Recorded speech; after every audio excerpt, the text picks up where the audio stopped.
Question आ रहे हैं तब तक आप लाइफ जी रहे हैं। जब आपके दिमाग में कोई क्वेश्चन नहीं है तो आपकी लाइफ में कोई इंटरेस्ट भी नहीं है।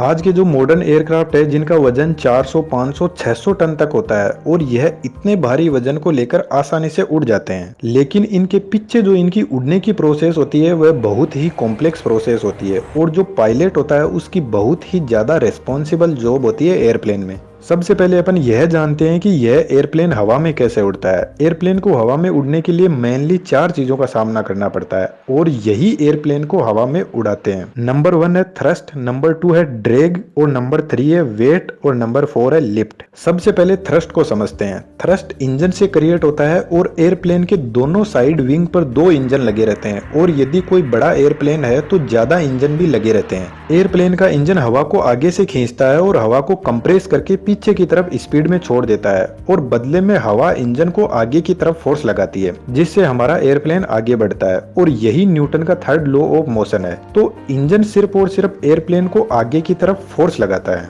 और यह एयरप्लेन का इंजन कैसे काम करता है उस पर मैंने एक डिटेल में बहुत ही शानदार वीडियो बना दिया है, उसको आप जरूर देखना। अब बात करते हैं ड्रैग फोर्स की, या फ्रिक्शन भी बोल सकते हैं इसको।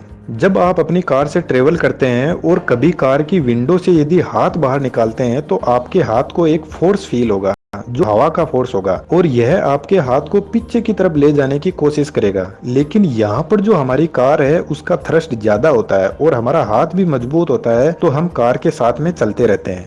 लेकिन सोचो यदि हमारी कार की स्पीड 3-4 हजार किलोमीटर पर आवर है तो उस कंडीशन में यदि अपन कार से हाथ बाहर निकाले तो हवा का इतना ज्यादा ड्रैग फोर्स लगेगा कि हमारा हाथ टूट जाएगा और ऊपर से यदि इतनी स्पीड में कार चल रही है तो उसमें आग भी लग सकती है। क्योंकि आपने देखा होगा कि जब कोई एस्ट्रॉइड टूटता है तो जब वह हवा में स्पीड में ट्रेवल करता है तो फ्रिक्शन की वजह से उसमें आग लग जाती है और वह हमें चमकता हुआ दिखाई देता है। तो ऐसा इस एयरप्लेन में भी हो सकता है। तो एयरप्लेन का स्ट्रक्चर एरोडायनामिक्स टाइप में बनाया जाता है ताकि जो एयर का ड्रैग फोर्स है उसको कम किया जा सके और उसमें आग भी ना लगे। अब आता है वेट और लिफ्ट। वेट होता है एयरप्लेन का वेट और लिफ्ट होता है जो एयरप्लेन को हवा में लेकर जाता है। जब एयरप्लेन का लिफ्ट फोर्स उसके वेट से ज्यादा होगा तभी एयरप्लेन हवा में उड़ पाएगा। उसके लिए जो एयरप्लेन के विंग होते हैं वह जिम्मेदार होते हैं। एयरप्लेन के विंग ही लिफ्ट फोर्स प्रोवाइड करवाते हैं। अब अपन इस लिफ्ट और वेट को थोड़ा आसान भाषा में समझते हैं। यह जो एयरप्लेन होता है इसके विंग और इसके जो पीछे की टेल होती है यह मूविंग पार्ट होते हैं। ऐसा नहीं है कि इनका स्ट्रक्चर एकदम फिक्स होता है। इन्हीं को एडजस्ट करके एयरप्लेन टेक ऑफ करता है और लैंड करता है।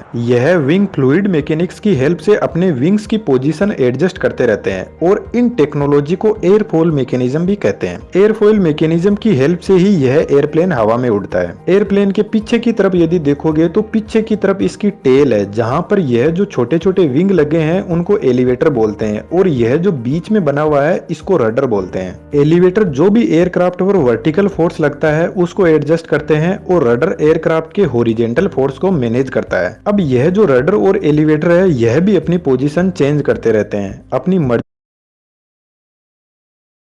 मैं माई 11 सर्कल ऐप पे 1 रुपए में 1 करोड़ रुपए जीत गया। मेरा नाम प्रदीप मारुतिराव आपटे, मैं लातूर महाराष्ट्र में रहता हूँ। मर्जी से नहीं, नीड के अकॉर्डिंग।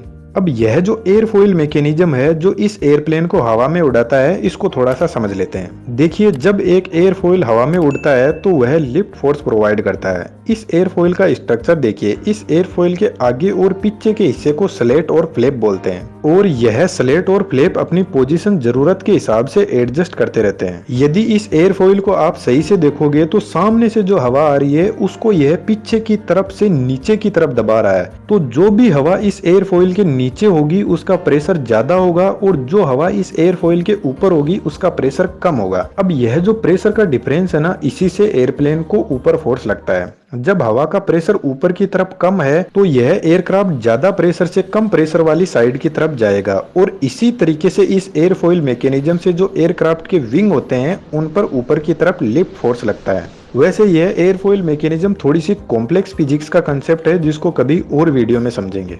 अब अपन इसकी टेक ऑफ की प्रोसेस को समझते हैं कि जब एयरप्लेन हवा में उड़ता है तो उसके अंदर क्या क्या होता है। सबसे पहले एयरप्लेन को हवा में उड़ने के लिए जो भी इसके इंजन है उनकी पावर को बढ़ाया जाता है, यानी इंजन थ्रस्ट को इंक्रीज करता है तो एयरप्लेन रनवे पर आगे बढ़ने लगता है। तो जब एयरप्लेन अपनी प्रॉपर स्पीड में आ जाता है, यानी जब ये हवा में उड़ने के लिए तैयार होता है, तो फ्लैप और स्लेट को एक्टिवेट किया जाता है और स्लेट और फ्लैप का एंगल ऑफ अटैक एकदम से बढ़ा दिया जाता है। एंगल ऑफ अटैक का मतलब होता है जो एयरप्लेन के विंग है वह नीचे की तरफ झुक जाएंगे और पीछे की तरफ जो एलिवेटर लगे हुए हैं उसके विंग को ऊपर की तरफ मोड़ दिया जाएगा। तो जैसे ही ये एंगल बढ़ता है तो एयरप्लेन रनवे पर चलता चलता एकदम से हवा में आ जाएगा, क्योंकि यहाँ पर जो एयरक्राफ्ट का वेट है उससे विंग से लगाया हुआ लिफ्ट फोर्स ज्यादा होगा, जैसे मैंने कार वाले एग्जाम्पल में बताया था। और जितना ज्यादा लिफ्ट फोर्स होगा उतना ही एयरक्राफ्ट स्पीड में आगे बढ़ेगा और उतना ही हाइट पर जाता रहेगा। और यदि इस एयरप्लेन में स्लेट और फ्लैप को एक्टिवेट नहीं किया गया तो इस एयरप्लेन को एक बस की तरह चला सकते हैं, कभी नहीं उड़ेगा ये। अब एयरप्लेन के इंजन तब तक थ्रस्ट को बढ़ाते रहेंगे जब तक एयरप्लेन अपनी ऊंचाई पर नहीं पहुंच जाता,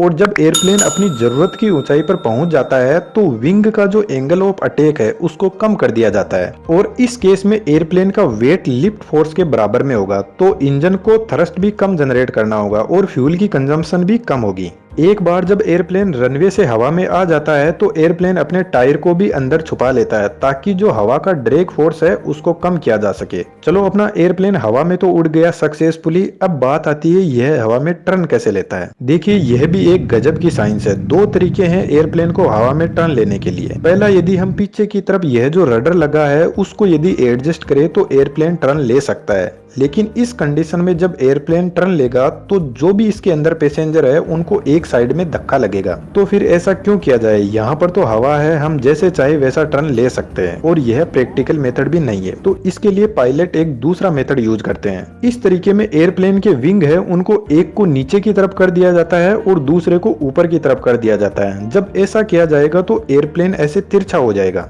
अब इसमें दिक्कत यह आती है कि जब एयरप्लेन इस पोजीशन में होगा तो एयरप्लेन के एक विंग पर तो ज्यादा फोर्स लगेगा और एक विंग पर बहुत कम फोर्स लगेगा, और एयरप्लेन का जो फोर्स लगेगा वह भी वर्टिकल नहीं होगा, ऐसे थोड़ा तिरछा ही हो जाएगा। तो इसको मेंटेन करने के लिए पीछे की तरफ जो रडर है उसकी पोजीशन सेट करके जो एयरप्लेन के विंग पर प्रेशर कम ज्यादा हो रहा है उसको मैनेज कर लिया जाता है और फिर एक सक्सेसफुली टर्न ले लिया जाता है। और यह सब पायलट मेंटेन करता है इन सबको कॉकपिट के अंदर से, जो एक बहुत ही रेस्पॉन्सिबल टास्क है। अब जब इस एयरप्लेन को लैंड करवाना होता है तो इंजन के थ्रस्ट को कम कर दिया जाता है। तो जैसे ही इंजन का थ्रस्ट कम होता है तो एयरप्लेन धीरे धीरे नीचे आने लग जाएगा। इस केस में एयरप्लेन का लिफ्ट फोर्स एयरप्लेन के वेट से कम होगा। यह एकदम जो एयरप्लेन टेक ऑफ करता है उसका जस्ट ऑपोजिट होगा। जब एयरप्लेन नीचे आकर रनवे पर आ जाता है तो एयरप्लेन को जल्दी से रोकने के लिए स्पॉइलर को एक्टिवेट किया जाता है, जिससे जो सामने वाली हवा आ रही है उससे और ज्यादा ड्रैग फोर्स क्रिएट